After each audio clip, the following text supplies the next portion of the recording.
Do'stlar, mana biz o'sha darslarimizning eng muhim qismiga keldik. Siz allaqachon Tavba haqida o'rgandingiz, ro'yxatdan o'tdingiz va manzillarni ham olib kiritdingiz. Endi esa navbat buyurtma berishga, sotib olishga keldi. Siz o'sha Tavbodan buyurtma berib sotib olish uchun savatchaga, ya'ni korzinkaga narsalarni olishingiz kerak bo'ladi va undan keyin ularni belgilab, viza karta kiritib sotib olasiz. Va mana shu narsani hozir o'rgataman. Demak, savatchaga olish va buyurtma berish uchun biz biron bir buyurtmani tanlab olamiz. Misol uchun keling, mana shu narsani tanlaymiz. Buni tanlab olganimizdan keyin savatchaga solish tugmasini bosamiz. Bu yerda siz o'zingiz xohlagan rang va razmerlarni tanlab olishingiz mumkin bo'ladi. Birontasini tanlab olamiz va uni savatchaga solamiz. Bu yerda masalan razmerlari bo'lishi mumkin, o'lchamlari, o'sha o'lchamlarni ham tanlab olishingiz kerak bo'ladi. Va mana biz tanlab oldik va uni savatchaga bosish tugmasini bosib, savatchaga solib olamiz. Savatchaga solindi. Savatchaga solgandan keyin asosiy menyuga o'tganingizda savatcha belgisini bossangiz, mana shu joyda siz tanlagan narsa kelib chiqadi mana. Va biz uni belgilaymiz va sotib olishga o'tamiz. Sotib olishga o'tganimizda quyidagi joyda siz bizdan olgan ID'ingiz turganligiga e'tibor berishingiz kerak. Misol uchun biz yaqinda mana shu darslarda kiritgan tuga bosadigan bo'lsak, mana tepada turibdi. 9939 ID bo'yicha belgilab olishimiz mumkin bo'ladi. Mana shu IDni asosiy qilib qo'yishingiz kerak bo'ladi. Va sotib olish uchun biz mana shu joyda Visa karta yoki Master kartalarni kiritishimiz kerak bo'ladi. Demak, mana shu joyga birinchi bo'limga siz viza kartangizda yozilgan uzun raqamlarni yozasiz.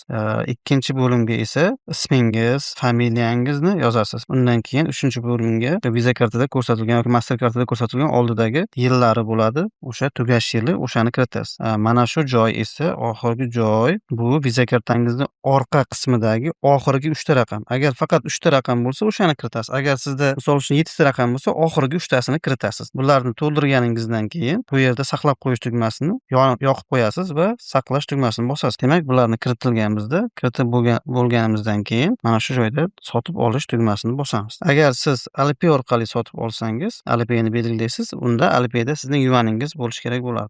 Mana mening Alipayim viza kartamga ulangan. Mana shu viza kartamni yechib oladi. Xohlasangiz Alipayingizga viza kartani ulab, mana shunaqa yechib olsangiz ham bo'ladi. E'tibor bering, agar buyurtmangiz siz buyurtma bergandan keyin mana shu qismga tushsa, demak bu urilmagan, mana shu joyda qolib ketadi. Agar buyurtmangiz mana shu joyga tushgan bo'lsa, demak buyurtma berilgan hisoblanadi. Ba'zi mijozlarimiz buyurtma berdim deb o'ylaydi, lekin ba'zi xatoliklar tufayli yuklari mana shu joyga tushib qoladi. Bu buyurtmaga pul to'lanmagan, nimadir muammo bo'lgan. Hozir ko'rgan bo'lsangiz, bizning viza kartamizda ham shunaqa muammo sodir bo'ldi. Viza kartamizni puli tugagan bo'lishi mumkin. Viza kartamizga pul to'ldirib, to'lab olsak bo'ladi. Demak, viza kartamizga pul tushdi. Mana shu joydan xuddi boyagidek yoki bo'lmasa mana Alipay orqali to'lashga o'tadi. Viza kartamizni yechib oladi. Aslida agar viza kartangizda pul bo'lsa, bu joyga o'tmaydi va to'g'ridan-to'g'ri ko'rsatgan ikkinchi joyimga o'tib ketishi mumkin. Do'stlar, mana agar buyurtma buyurtmangiz mana shunaqa shaklda turadi. E'tibor bering, mana buyurtma berildi. Buyurtma berilganini yana qayerdan ko'rsangiz bo'ladi. Misol uchun mana endi ikkinchi bo'limga o'tdi. Ya'ni bu buyurtma berildi, tasdiqlandi. Endi buyurtmalaringiz kelishini kutsangiz bo'ladi bemalol.